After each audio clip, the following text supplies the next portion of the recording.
Atenção! Olá, pessoal. A gente vai apresentar um trabalho sobre o transtorno de ansiedade social, fobia social. Só que esse nosso trabalho, esse nosso tema, ele está disponível em um livro chamado Manual Diagnóstico e Estatístico de Transtornos Mentais, o DSM-5.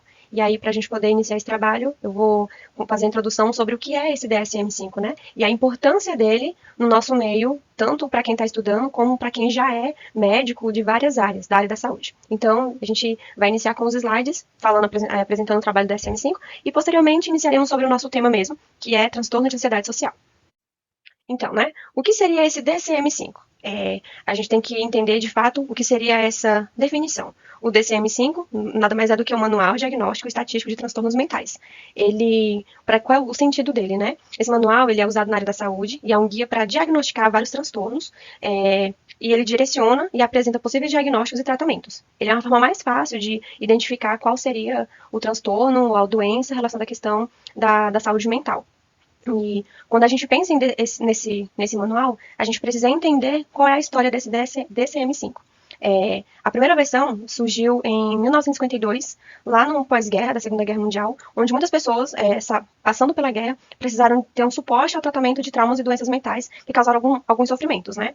Então, é uma observação muito importante também pensar nessa data, porque esse manual, na primeira versão dele, nasceu 10 anos antes da psicologia ser regulamentada como profissão no Brasil. Então, isso é uma dica muito importante também para poder fazer esse memorial, né, de quando nasceu a primeira versão do DSM-5.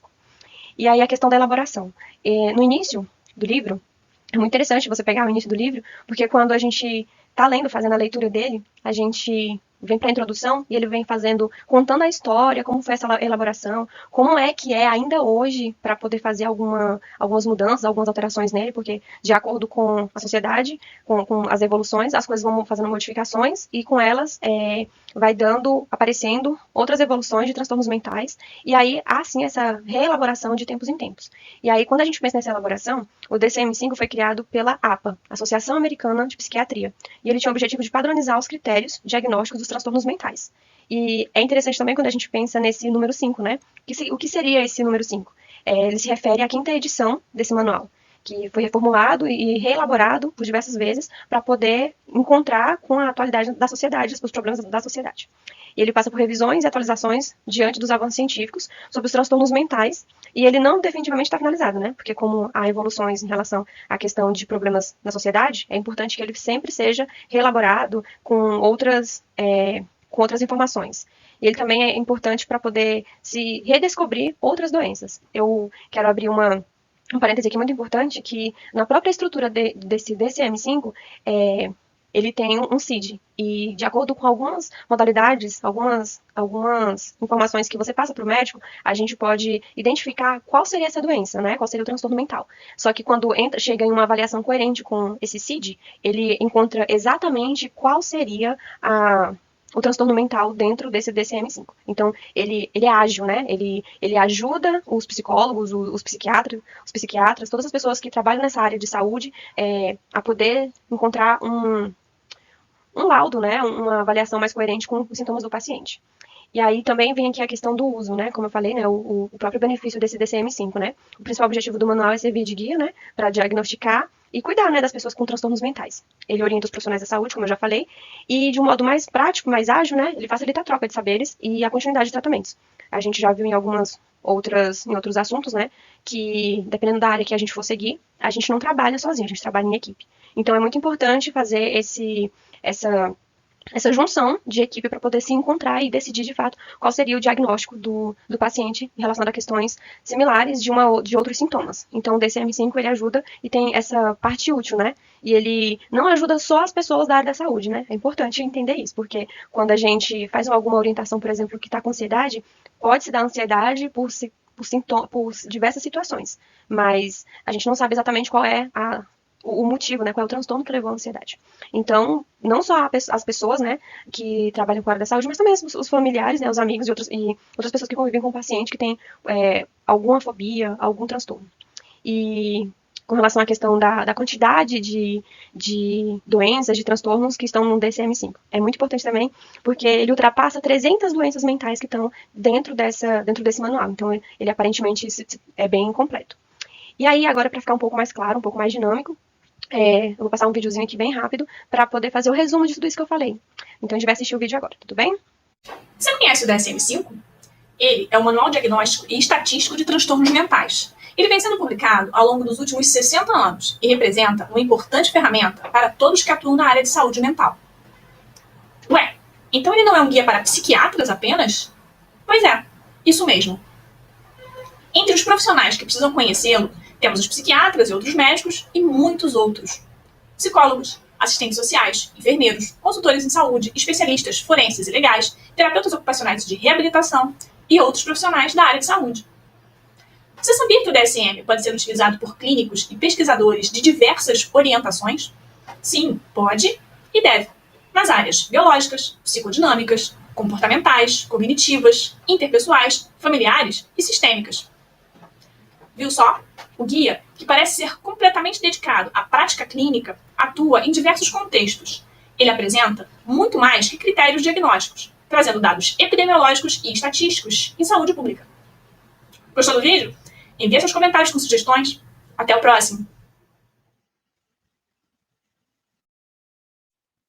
E agora sim, a gente vai dar continuidade, né, à apresentação de dos transtornos que a gente escolheu dentro desse manual, né. Cabe ressaltar que esse manual ele é imenso, ele em PDF ele tem mais de 900 páginas, então para escolher apenas um transtorno, apenas uma fobia foi meio que difícil de escolher um, mas a gente pensou nesse porque de fato tem a ver com o envolvimento social, então nada mais importante do que falar sobre a questão da sociedade. Então o nosso transtorno, a nossa doença, né, podemos dizer assim, nosso tema do nosso trabalho seria o transtorno de ansiedade social, fobia social. E aí eu vou iniciar aqui com os critérios diagnósticos, e aí eu vou apresentar para vocês os sintomas do que seria esse transtorno de ansiedade social. Ele inicialmente ele tem um sintoma de. Ele se inicia com o medo e a ansiedade, né? Que pode ocorrer normalmente por motivos relacionados ao envolvimento social. E aí é importante pensar que envolvimento social seria esse, né? Todo e qualquer envolvimento social, desde a fala, se apresentar, ou mesmo estar em público, né? A pessoa que tem esse transtorno de ansiedade social, ela não gosta de ser observada. Ela tem dificuldade de mesmo ser olhada. E aí passa o paciente sente que ele está sendo julgado por qualquer que seja a situação que ele esteja fazendo. Então, aí é importante também entender esse paciente em cima do transtorno que ele tem. E aí, esses sintomas, né, costumam durar em média 6 meses, e aí ele pode progredir, né, porque é em média 6 meses, mas é importante entender que, de fato, esse paciente, ele tem uma fobia, não é só a questão de, como algumas pessoas podem pensar, né? Ah, é porque ele não quer. Não, é um transtorno de fobia que, de fato, vem acontecendo por conta desse transtorno de ansiedade. E aí a gente pode pensar, né? Isso pode acontecer só com adultos, mas não. É importante ressaltar que as crianças também sentem isso. E é muito interessante pensar nas crianças, porque às vezes, no nosso cotidiano, a gente vê algumas imagens de crianças fazendo birra, e a gente não sabe muitas vezes o que que é. Mas as crianças sentem, os sintomas da criança é questão de choro, ataques de raiva, imobilidade. A gente pode pegar essa questão e colocar no fato de que algumas vezes a gente não entende o comportamento da criança e às vezes a criança está passando por um transtorno de ansiedade social e a gente não sabe exatamente o que aconteceu, o porquê e como que está acontecendo isso, né? Então é muito importante a gente poder ter essa referência, né? Que às vezes a gente não dá total abertura para a criança poder falar e aí a gente entra no julgamento de não entender o que essa criança tem de fato está acontecendo. Agora eu vou dar a palavra para a colega Brenda com especificadores. Bom, eu vou estar falando sobre os especificadores da ansiedade social. Os indivíduos com transtorno de ansiedade social do tipo somente têm preocupação com o desempenho são geralmente mais prejudiciais em sua vida profissional, por exemplo, como músicos, dançarinos, artistas e até mesmo atletas. O medo de desempenho também pode se manifestar em outros contextos, como trabalhos, escolas ou outras questões acadêmicas que estejam relacionadas a falar em público. Os indivíduos com transtorno de ansiedade social somente desempenho, eles não evitam outras situações sociais que envolvam o desempenho. Então, basicamente, essas pessoas só têm medo do que envolvam o desempenho delas. Outras questões sociais que não envolvam o desempenho, elas conseguem levar numa boa. Olá! Dando continuidade à apresentação, eu vou falar sobre alguns pontos importantes da característica diagnóstica da ansiedade social ou fobia social. As características essenciais do transtorno de ansiedade social é um medo ou uma ansiedade acentuadas, intensos de situações sociais, na qual o indivíduo pode ser avaliado pelos outros. Ela também se caracteriza por um medo excessivo, ansiedade e um desconforto em ambientes. Embora seja normal que algumas pessoas se sintam dessa forma, para um indivíduo com transtorno de ansiedade social, eles podem sentir um verdadeiro pavor nessa situação. Quando é exposto a alguma situação social, o indivíduo tem medo de ser avaliado negativamente. Medo de ser julgado como ansioso, débil, maluco, estúpido, sujo ou desagradável. É quando ele se preocupa se vai ser julgado como ansioso. Ele teme em agir ou aparecer de certa forma ansioso ou demonstrar os sintomas de ansiedade, até por medo de serem rejeitados de alguma forma ao demonstrar os sintomas de como tremer, transpirar, tropeçar nas palavras. Um indivíduo com medo de tremer, ele evita beber, comer ou até mesmo falar em público. As situações sociais, quase sempre provocam medo ou ansiedade. Um indivíduo que fica ansioso apenas ocasionalmente, ele não seria diagnosticado com um transtorno de ansiedade. Também existem grau e tipo de medo ou ansiedade em diferentes ocasiões, como, por exemplo, a ansiedade antecipatória ou ataque de pânico. A ansiedade antecipatória ela está relacionada aos pensamentos em determinadas situações e pode aparecer quando imaginamos o pior que pode acontecer em uma determinada situação futura, que provoca uma grande preocupação. O outro ponto ele vai falar sobre a ansiedade em crianças. Em crianças, o medo ou ansiedade pode ser expresso por choros ou ataques de raiva. Muitas das vezes, a ansiedade em crianças ocorre por dificuldade de expressar os sentimentos e emoções. Ela causa uns sintomas como impaciência, fobia, problemas digestivos, entre outros. Para finalizar, o último tópico ele fala que a duração do transtorno é de geralmente pelo menos 6 meses. A duração também vai depender da resposta de cada um ao tratamento. Muitas das vezes ela persiste se não for tratada.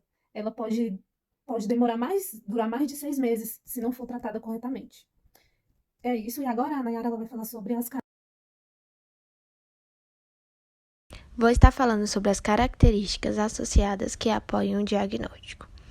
Os indivíduos com transtorno de ansiedade social podem apresentar alguns sintomas, sendo eles tremores, contrações, dores musculares, nervosismo e até mesmo irritabilidade. Pessoas com transtorno de ansiedade social podem ser mais tímidas, menos abertas às conversas. A ansiedade social entre adultos mais velhos podem aumentar sintomas de doenças médicas, como tremor aumentado ou taquicardia. O rubor é a resposta física característica do transtorno de ansiedade social. E agora nós vamos ouvir nossa colega falando sobre prevalência. Inicialmente, queria começar explicando o significado da palavra prevalência, que é um termo utilizado para designar a proporção de casos de uma doença existente em uma população em um determinado tempo. Nos Estados Unidos, essa taxa de prevalência de 12 meses para o transtorno de ansiedade social é de 7%. Na Europa, ela é de 2,3%, e já no restante do mundo, gira em torno de 0,5% a 2%. As crianças e adolescentes podem ter a mesma frequência de transtorno de ansiedade social que um adulto, porém, essa prevalência irá diminuir conforme o decréscimo da idade. Essa taxa para adultos mais velhos varia entre 2% a 5%. Entre adolescentes e jovens adultos, na população em geral, essas taxas são mais altas em mulheres. Porém, algumas amostras clínicas nos demonstram que há altas taxas de transtorno de ansiedade social entre os homens, o que indica que fatores e expectativas sociais influenciam esse grupo na procura de ajuda. A prevalência do transtorno nos Estados Unidos para índios americanos são altas, e mais baixas em pessoas de descendência asiática, latina, afro-americana e caribenha, comparado com brancos não hispânicos. Sobre o curso e desenvolvimento da ansiedade social. Nos Estados Unidos, a média de início da ansiedade social é de 13 anos, caracterizando que 75% dos indivíduos com a idade entre 8 a 13 anos sofrem desse problema. O que nos demonstra que esse problema emerge na infância, com a inibização social, timidez ou após um evento estressante ou traumatizante, como por exemplo o bullying. Já em adultos, esse transtorno ele pode se manifestar após mudanças de vida ou papel social. Em adolescentes, os sintomas do transtorno de ansiedade social, como por exemplo medo e esquiva, têm um padrão mais amplo de motivos comparado a crianças. Já em jovens adultos, esses sintomas se manifestam em situações específicas. Adultos mais velhos apresentam altas taxas do transtorno em uma ampla variedade de situações, como, por exemplo, declínio do funcionamento sensorial, audição ou visão, baixa autoestima, condição médica e entre outros. Devido a esses fatores, a detecção da ansiedade social nesse grupo se torna mais difícil. Em um espaço de um ano, 30% dos indivíduos sentiram uma remissão dos sintomas em pouco tempo e 50% em alguns anos, após a procura de um tratamento adequado para o transtorno. Já 60% dos indivíduos que não fazem um tratamento adequado foi de mais anos. Agora, a Liliane irá apresentar para vocês os fatores de riscos e prognósticos do transtorno de ansiedade social. Com relação aos fatores de risco e prognóstico, nós temos os fatores temperamentais, ambientais, genéticos e fisiológicos. Os fatores temperamentais, nós podemos observar que os indivíduos que desenvolvem esse transtorno tendem a ter um comportamento inibido. Eles tendem a se isolar, pois eles não querem que as outras pessoas prestem atenção neles, pois têm medo de serem avaliados de forma negativa e a serem expostos. Os fatores ambientais, já que esse transtorno pode se desenvolver no início da infância ou no final da adolescência, nós podemos observar, que os maus tratos na infância ou outras adversidades psicossocial não têm causas diretas para se desenvolver o TAS, mas também não deixam de ser fatores de risco para o transtorno. Já com relação aos fatores genéticos e fisiológicos, podemos observar que os traços base, como, por exemplo, a inibição comportamental, eles têm uma influência fortemente genética.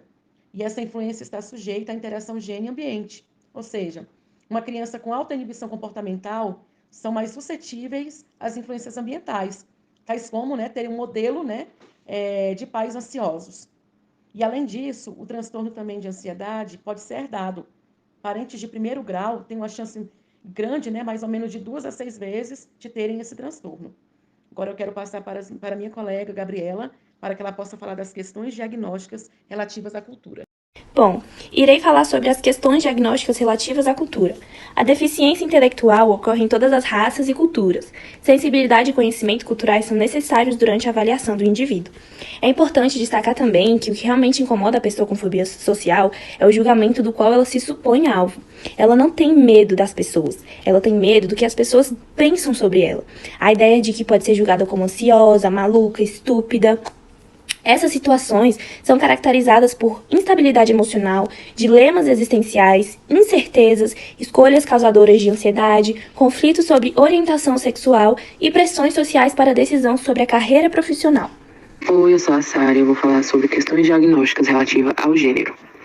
De acordo com o DSM-5, os indivíduos do sexo feminino com transtorno de ansiedade social relatam um número maior de medos e transtornos depressivos. E bipolar e de ansiedade comórbidos, Já os masculinos, não. A questão do transtorno de ansiedade social, o feminino afeta mais, o depressivo, o ansioso, dando aquela coisa bem, muitas vezes muito pesada, da pessoa se isolar do mundo, isso é uma coisa bem complicada.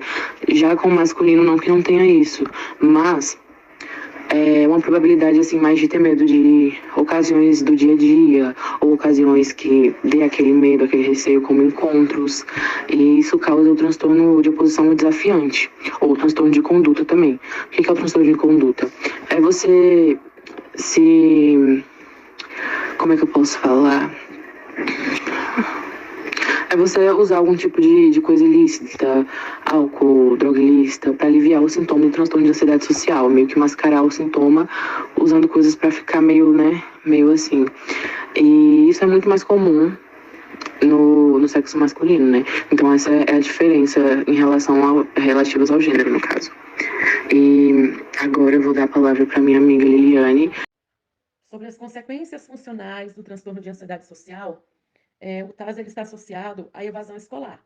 Os indivíduos que desenvolvem esse transtorno, eles não dão continuidade à sua vida escolar, justamente, né, pelo medo de interagir com as outras pessoas, de serem observadas. Também está associado a prejuízos no bem-estar, no emprego, na produtividade do trabalho, no status socioeconômico. Também está associado a ser solteiro, porque as pessoas que têm esse transtorno, elas têm medo de serem rejeitadas. Esse transtorno também impede algumas tarefas ou atividades simples, como atividade de lazer, atividades voluntárias. E o que mais me chama a atenção é que, apesar da extensão desse sofrimento e do prejuízo social associados ao transtorno, apenas cerca da metade dos indivíduos com a doença acaba buscando tratamento, e eles tendem a fazer isso somente depois de 15 a 20 anos os sintomas. Agora eu quero passar para minhas colegas Kellen e Tatiane, para que elas possam falar sobre o diagnóstico diferencial. Para iniciarmos, é necessário saber o que é diagnóstico diferencial. O diagnóstico diferencial é uma abordagem utilizada na psicologia que tem por objetivo compreender uma situação em que existem sintomas similares, mas condições diferentes. Como, por exemplo, no ataque de pânico, o indivíduo tem por preocupação a avaliação negativa das pessoas que aquela situação pode gerar. Já no transtorno de pânico, ele está com a sua preocupação voltada para os seus próprios ataques e com um medo antecipado em relação aos novos. Ambas possuem sintomas similares, como palpitação, sensação de falta de ar e um medo intenso, mas são condições totalmente diferentes e recebem tratamentos diferentes.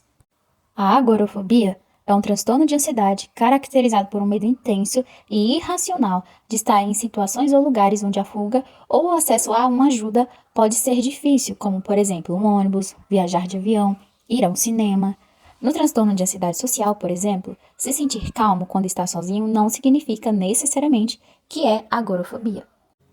A timidez é comum e é considerada um traço de personalidade, quando isso não implica de forma extrema no profissional, social ou em alguma outra área considerável do indivíduo. Pode haver possibilidade de transtorno de ansiedade social quando existe um extremismo, enquanto a timidez normal, a timidez comum, pode ser apenas desconfortável.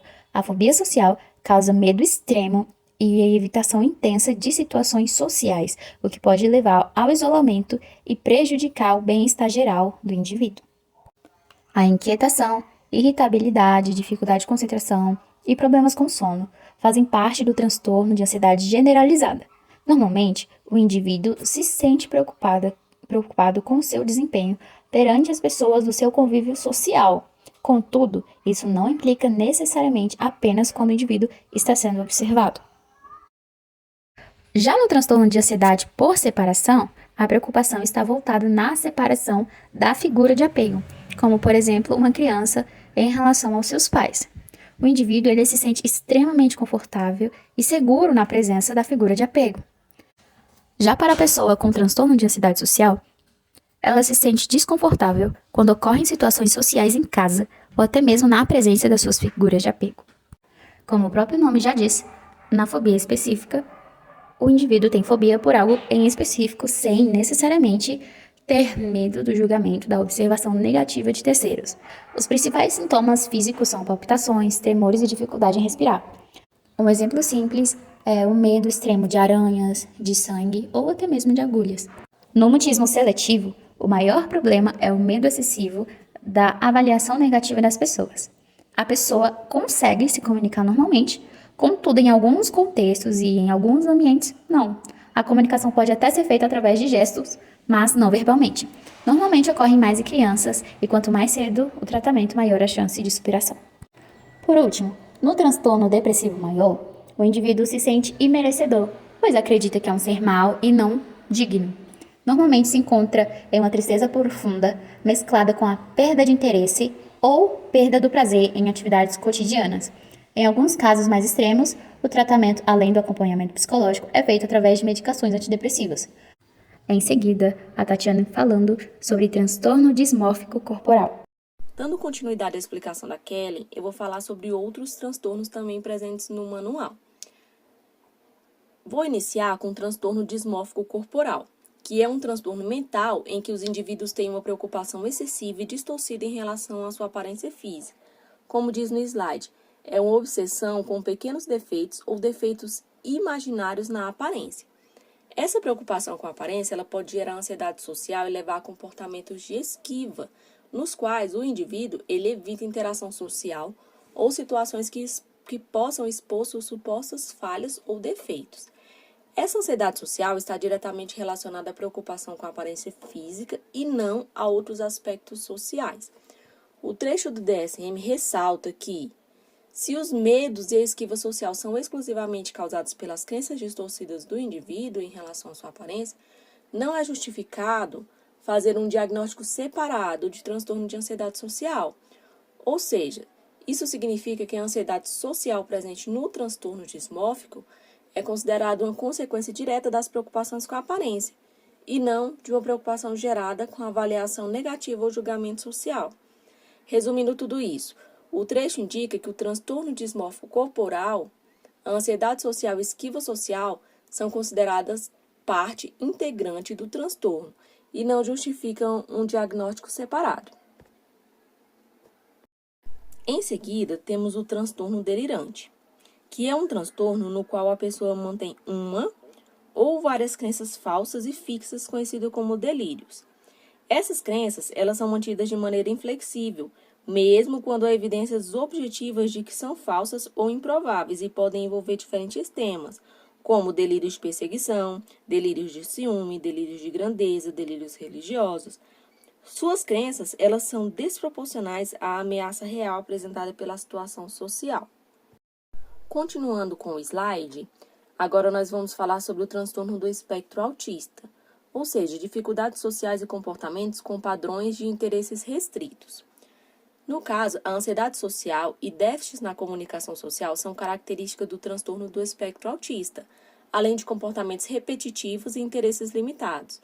Ele varia entre o grau leve e o grau mais severo.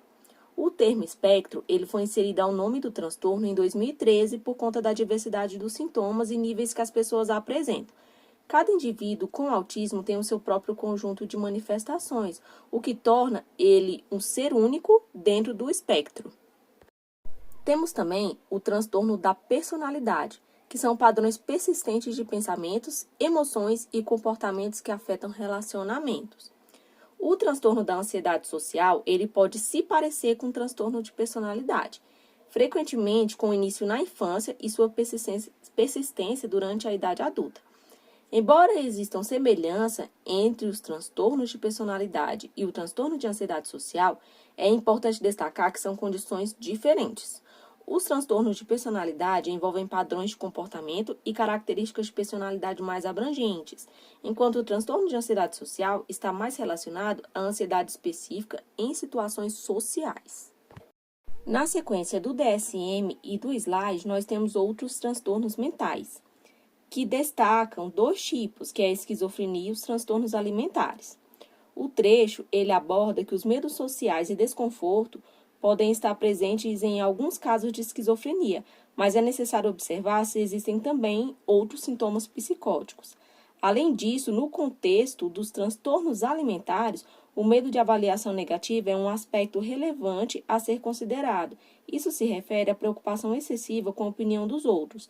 Podemos citar como exemplo dos transtornos alimentares, anorexia nervosa e bulimia nervosa.